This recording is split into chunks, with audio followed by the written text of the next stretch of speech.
Knicks let go of the rope late and get rolled by the champs, man. 123-108.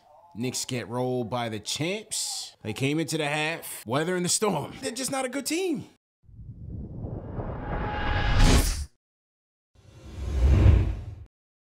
I just saw a tweet from Stefan Bondi showing Julius Randle, you know, in terms of he's playing a controlled game, but then just not getting back on defense. There was a play in the fourth quarter with 8 minutes left where Julius is just jogging back. Everyone gets back on defense quickly, Obi, Grimes.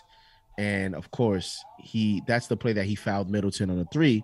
The foul was caused because he jogged back. He was the last person back on defense. And it's just plays like that. When you come out and you say that you're still committed to the team, you're still committed to the organization, you want to be a part of bringing a championship to a franchise that hasn't seen it since 1973. That's a big statement, you know, to say that. Julius scores 20 points and RJ scored 20 points together this season.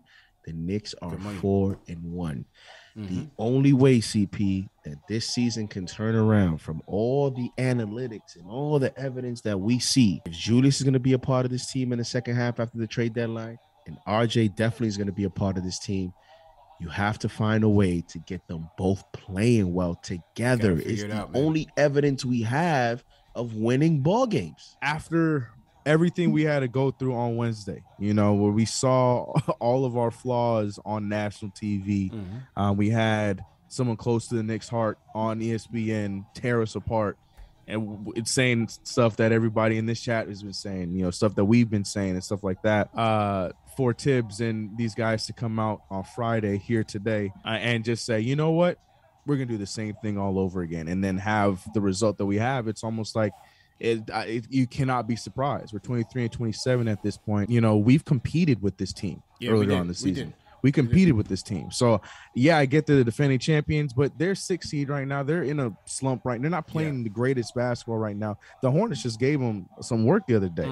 So I don't want to hear, like, you know, they're the defending champions. This is a game that we could have, you know, figured it out on, but the rotation problems, we're seeing Grimes start off this game really well. We've been talking about it all game, and then, you know, he ends with 18 minutes, you know, not much quickly. It's just a lot of things that's been going on and missing free throws. It just seems like this team is just in a funk, and it's just really upsetting to see. Even though the Bucks are, you know, trying to figure themselves out, we're in a tailspin right now, bro.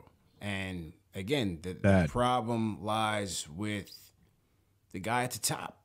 And if he's not right, a lot of things are not going to go well for us. You know what I'm saying? That's just the bottom line. We had a 6-point deficit going into the fourth quarter, or in the fourth quarter. Like I said, we competed with these guys. We hung tight. Yeah. Fournier had some good moments. I thought Grimes was excellent, especially in the first half. RJ as well. Obi had his moments, and we were hanging tight with them. They were shooting well from three, which was very important because of free throws. Once again, 60% from the charity stripe.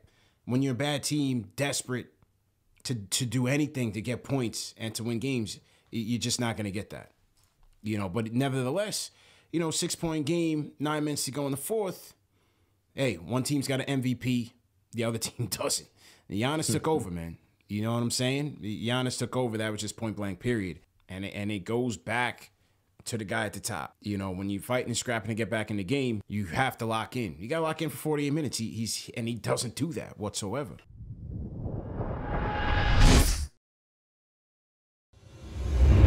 JD just hits it on the head every show when it comes to what are we doing here, bro? Like, all these veterans that Tibbs is so in love with ain't going to be here when it's time to turn the corner.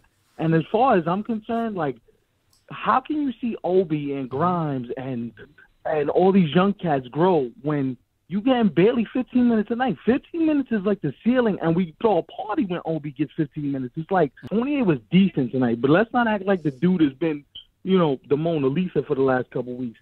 I'm done. I'm done with watching this team do the same thing over and over again. You know, at what point do we start blaming looking at the front office and going, you guys hired Thibodeau because you wanted to bring in a culture.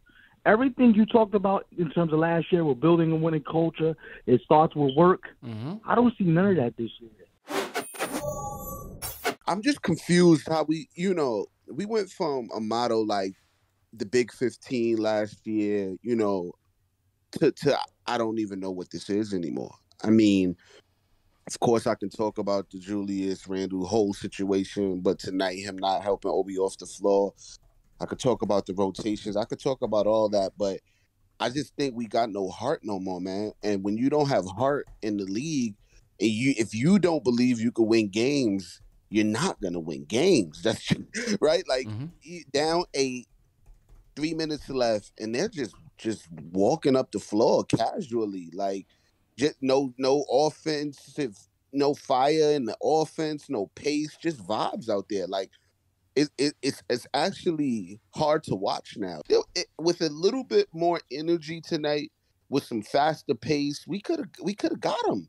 And those are games we used to get last season, man.